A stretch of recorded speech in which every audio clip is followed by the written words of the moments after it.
Hey everyone, Matteo from the Hub World here with another video game collection update. Last one I did I think was a few months ago, and I said I would probably be doing one around Christmas time, so I'm here to show all the new pickups I've added to my video game collection over the last few months, and I will also be sharing some helpful tips and some cool stories about how I got the items I will be showing today. So first of all, I'd like to point off my Rare Racer sticker. For Christmas I got from Fangamer a Rare Racers t-shirt, and they included this nice sticker with it. And so anytime I can show off Banjo-Kazooie, and yes, actually, when I'm looking here, there are a few Banjo items for my collection that I will be showing. So this is the first thing of a few. So with that, I think we will start with the Nintendo DS. To be honest with you, I don't know why I'm starting to collect DS games, because it's a really slippery slope. Like, I have a lot of the core Pokemon games, which are very pricey, but other games like Super Princess Peach and the Advance Wars games and like the Castlevania games are very pricey. So, but two games I did find for a good price are Meteos and Golden Sun Dark Dawn. So Meteos, to start off with, is actually a game made by Masahiro Sakurai, the creator of Kirby and Smash Bros. Obviously, I got this game for a few dollars. It doesn't have the manual, but it's a nice, neat little puzzle game, and I've heard a lot of good things about it, and for $5, I may as well, right? I think I actually got a good deal on it, because I think the game is worth about $20. So there's that, and then, like I said, Golden Sun Dark Dawn. I believe this is the third Golden Sun game. It is complete in box, and I actually went to a game store on Boxing Day, and the entire store was 30% off, and I did pick up a few games there, but this was not one of them. Even with the 30% off from the one store I went to another store a few days later, and I found this cheaper. So, yeah. So sometimes it pays off to be a little patient, and I ended up getting this game, I think, for $20 as opposed to $45 less 30%. So those are the two DS games that I have added. Next up will be the Nintendo 3DS. I'm a little closer to having a complete 3DS collection, or at least complete to what I want it to. So first off, a game that launched with the 3DS, Pilot Wings Resort. I actually got this game also for dirt cheap, similar to how in my last video I got Steel Diver for really cheap. It is complete in box, and not very many late 3DS games have manuals. This is an early 3DS game, so like it has a Club Nintendo insert and a manual. I heard this game's all right. Nothing that special, but it's a launch game. Now I actually own the whole launch library for the Nintendo 3DS, so that is there. And then we're going from the launch of the 3DS to one of the last exclusives on the system, Mario and Luigi Bowser's Inside Story. I got this game for 30% off, so it essentially, I think I paid $40 for it. It is complete, and late 3DS games, when they're complete, it's literally just the game manual, like, advertisement, because the manuals became digital. I don't know why this game got made, in all honesty. Like, the original Bowser's Inside Story was a late DS game. They completely skipped Partners in Time as well, but, I mean, this game didn't sell well, so I think it's a good buy now investment, because it's probably going to keep going up. It is the definitive version of Bowser's Inside Story, but like I said, that game didn't need to be remade. So those are the two 3DS games I've added to my collection. And I only got one Wii U game, but I also got this one for 30% off. And that is NES Remix Pack. Just to keep in mind, everybody, the Wii U and 3DS eShops will be closing very soon. And this game was digital only at first. But this actually is a compilation of NES Remix 1 and 2, as you can see here. And essentially, having this game physical means I never need to buy the digital ones, so this will be mine forever. So this was also, like I said, 30% off at the one of the used game stores I went to. And it's just one that I've always wanted to get, and I got it for a good price. So, and that is the only Wii U game that I've added to my collection. After Wii U, I will share my Wii games that I've added. One is a game that is legitimately one of the grail games, I'd say, for my Wii collection that I wanted, and one that's just abnormally hard to find. And like I did last episode, I shared a bunch of Sonic games I got, And one game that I was really hoping to add in that video, but I couldn't find anywhere, was Sonic Riders Zero Gravity. I kid you not. I think for the last 4 months, I must have gone to game stores about a dozen times, and I was never able to find this game. And it's not like a crazy expensive game. This is only like a $15 game. It's complete. I used to own it, but I traded it in a long time ago for Transformers War for Cybertron on Xbox 360. Now, with Pokemon Battle Revolution, this, and Sonic Unleashed, the mistake has been reversed. But yeah, my friend, who also helped get me a few of the things I'll be showing today, was on vacation and found this at a used game store for a good price. And good thing he bought it for me because, like I said, for whatever reason, it's hard to find and it's still cheap for whatever reason. So Sonic Riders Zero Gravity has been re-added to the collection. And now for the Grail game that I mentioned, I got this for 30% off, but I got Metroid Prime Trilogy for Wii. I own Metroid Prime Trilogy digitally on the Wii U through the Virtual Console. Note that this is not the special edition. That came with, I believe, a steelbook as well. This, I think, is the re-release of Metroid Prime Trilogy that happened, maybe it was early Wii U lifespan or very late Wii. But it is complete. It has the manual and the Club Nintendo insert behind it. The disc is in fantastic shape. So remember, this is actually one of the pricier games in the Wii library, but getting it at 30% off, I spent my Christmas money on this, and I do not regret it. Like, I think I paid $50 under market value for it. So this is a huge get for me, and I'm very close to finishing my Wii collection. I think I'm a few games out, but the last games I need will be the more valuable ones. Now we will do GameCube. And I don't have any games to share for GameCube, but I have a few accessories and other things. So, like I said, my friend that helped me get Sonic Riders Zero Gravity did a video game trade, and he said, "Hey Matteo, I have a few strategy guides that I got in trades, and I don't collect strategy guides. Do you want them?" I said, "Yes."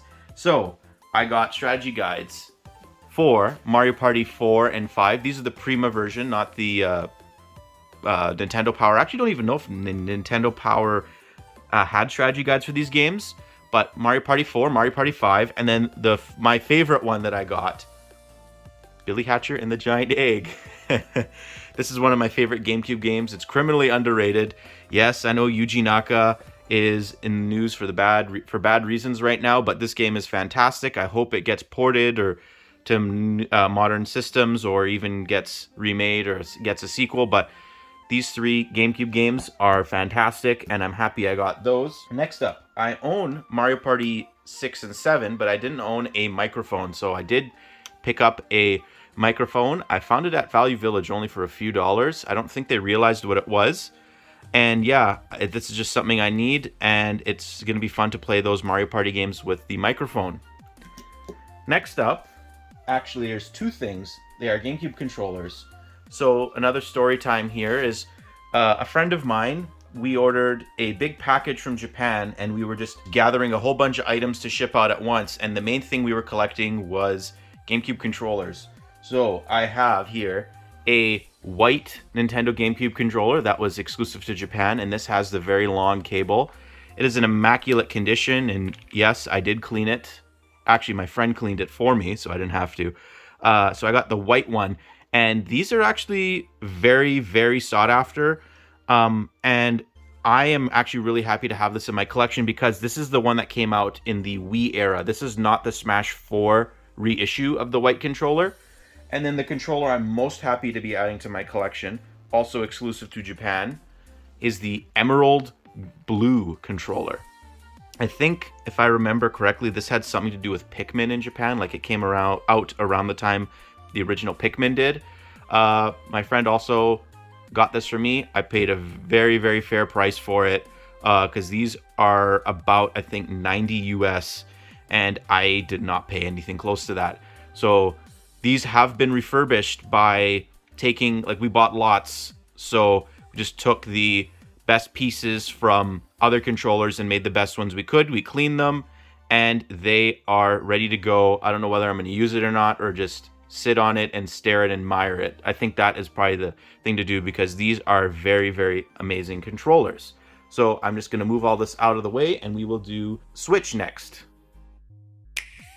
So next up for Nintendo Switch, I only have 2 games that I've added to my collection.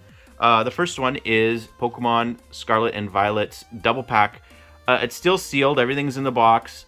Gino and I got the game digitally, so we never really had an incentive to open it. And there still really isn't one. If I want to play the opposite version, or he wants to, then he can open it. But right now, I think we're happy with just the one version. We love Pokemon Scarlet and Violet. I know the internet isn't very fond of the games in some regards, but we're big fans of it. So I've added this.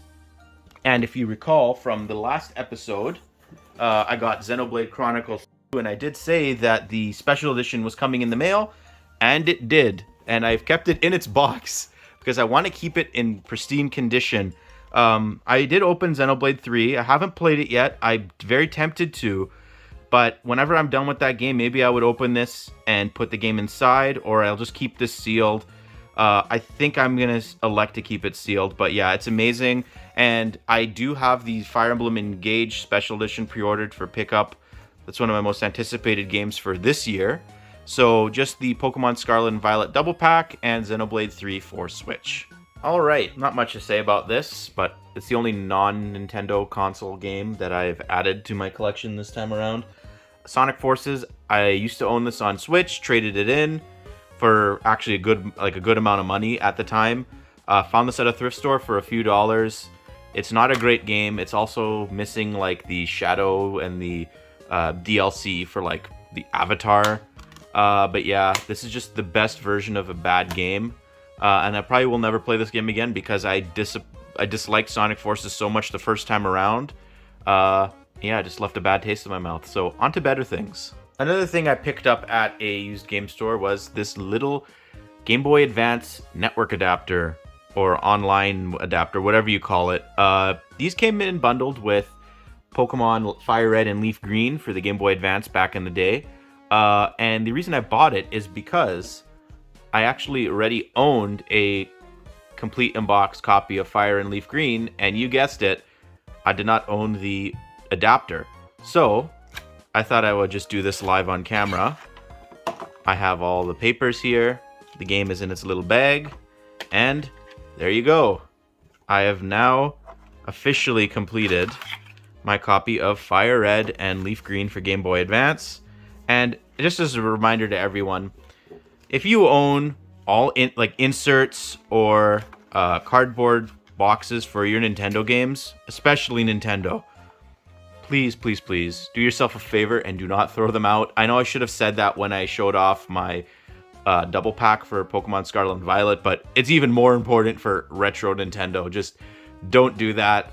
I learned that the hard way, and I'm now making sure that I complete as many of these classic games as possible.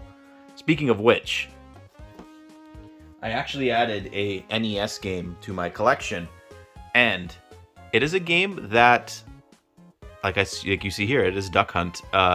Duck Hunt is one of those seminal games of my childhood. I played it at my cousin's house with Mario Bros, because that was the way most people played it. But you don't see Duck Hunt by itself too often. I bought this. Actually, Adriano bought this at a thrift store for me. He sent me a picture of it, and I said, "Can you please get that for me?" And he was nice enough to do so.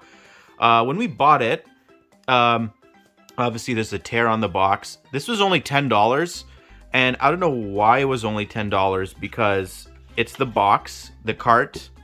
It has the sort of, if I can get it out here, the dust cover for NES games. But it also has the instruction booklet. And for a game that came out in the 1980s, it's pretty good. I own a Zapper by itself as well. And I actually own an NES complete in box. So this will go very well with it. And these are actually worth a decent amount of money too. Like, we're not talking crazy value, but I mean, for an NES game, I don't know, like, there's not a lot of good comparables, because like the rip is very bad. but this is where I think the hanger would have been when it was on display in the store. But I mean, that aside, it's pretty good. And this is definitely something that, like, I'm not going to get into collecting NES games, but I have a few. And this is one that I've always wanted because, like I said earlier, with the Wii U eShop closing, there's a version of Duck Hunt on there that you won't be able to download anymore. So now I have the physical version. I just have to play this on a CRT, but because the light gun only works on CRTs. But anyways, this was a very nice ad. I'm gonna actually get a dust cover for it so it can stay protected. And next up, actually, is another boxed game, and like I said earlier, there is some Banjo-Kazooie items, and I actually picked up a Japanese complete in box copy of Banjo-Tooie. This was part of the Japanese import that I did with the controllers, and I actually do have more items coming that will be in the next video. I think I paid $25 Canadian for this. I'll put the price right here for what it's worth, but I just wanted to collect the Japanese boxes of the Banjo games because the art is so cool, and like the packaging on the inside is actually quite impressive as well. Like, they give you a nice box or a nice piece of plastic to put your cartridge in, and if you can tell, the backs of the cartridges are different, so that you cannot put them inside a North American or European N64. So like, you physically cannot put this in unless you modify your system. And then here's the instruction booklet. It's very different from the North American one. Like, if you like I think our N64 manuals were like yellow, and they were actually a little bit smaller. And then I have other games that have this is like they separate the controls out of the manual, and they give you a nice little display piece of paper here as well. So yeah, this was quite the get. I went in with wanting to get the controllers, and ended up getting these getting a few boxed games. Like I said, the other two will probably be displayed in the next video. I think I'm gonna get them in a few months, so maybe if I do a late spring, early summer collection update, I'll be showing those. But yeah, this is one I've really wanted as well. A surprise I got the other day was from my friend Sarah, who you may remember from a few episodes of the Hub World podcast. I will put a link to her Instagram in the description below, but she went to a convention, and at the convention, she found me this. She gifted me a Banjo-Kazooie pillow. This thing is amazing. I think this is a custom-made pillow as well, so someone who was a vendor at the convention sold this, and this thing is amazing. It's so soft, and it's the same on both sides. This thing is such a cool thing to have on display. I was just dumbfounded when she gave this to me. I did not expect something like this. This is so cool, and just love the design of Banjo and Kazooie on there, and it makes me happy that someone made this and that there's a market for something like this, because Banjo and Kazooie are fantastic characters. The games are amazing, and more Banjo love in the world is a better thing. So this is a nice little collectible that I've added to my Banjo-Kazooie collection. And then the last thing I've added to my collection for this episode is something that's very strange and something that is very weird that I found at a thrift store. It is a sealed promotional VHS tape called Hot News. It was a free rental at a video store like Blockbuster, I guess. Insider's Guide to Nintendo 64. I'm going to keep it sealed, obviously. And it was a promotional VHS for Jet Force Gemini and Donkey Kong 64. So those were late 1999 games. Yeah, this, to me, like, I also have the Banjo-Kazooie promotional VHS tape narrated by John Lovitz. This was something that was really cheap. I don't think the people knew what they had with this. I don't really know what I have with this either. I believe it is Nintendo made. So yeah, I'm a big Nintendo 64 collector, and just seeing something like this brings me a lot of joy, because you don't see stuff like this very often, and they don't even do things like this anymore, really, with the new systems. So yeah, this was a really weird ad. And with that, that brings us to the end of this collection video. Feel free to comment down below of anything that you got for Christmas that you really liked, or anything you've added to your collection recently. Like and subscribe. I will be doing another one of these videos probably late spring, early summer. But very important, the next episode of the Hub World podcast will be coming out soon. We will be sharing our game of the year for 2022. So it'll be a big episode, and there's going to be a lot of hot takes in there, some cool awards, some obscure awards. Just we're really looking forward to releasing that episode shortly. And with that, we will see you again next time. Bye, everybody.